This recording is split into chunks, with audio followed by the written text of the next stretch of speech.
Микрюков из поселка Вараксино юбиляру вручается. Где же наш победитель? Где же этот полумиллионный участник программы лояльности? Под ваши аплодисменты, друзья, Дмитрий Микрюков появляется на этой сцене.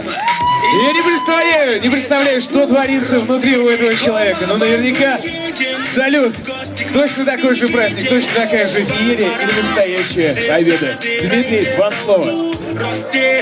Я счастлив, спасибо большое. И с праздником всех победы!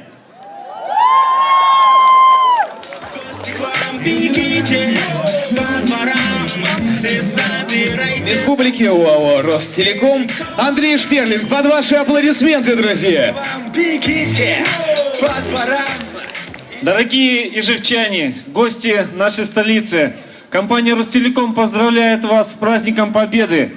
Будем благодарить наших ветеранов за то, что мы можем сегодня жить счастливо, свободно, за то, что мы можем любить.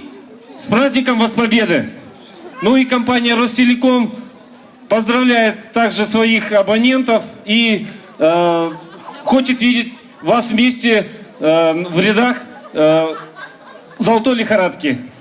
Спасибо.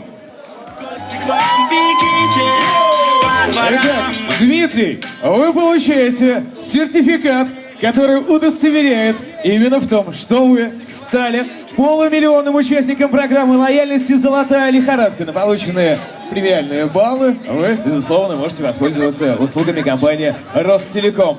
Ну а также, друзья, это еще не все. Дмитрий, прошу вас, это все вам. Доставайте, показывайте, хвастайтесь. Сегодня вы победитель. Сегодня вы полумиллионный участник программы лояльности компании «Ростелеком». «Золотая лихорадка», друзья.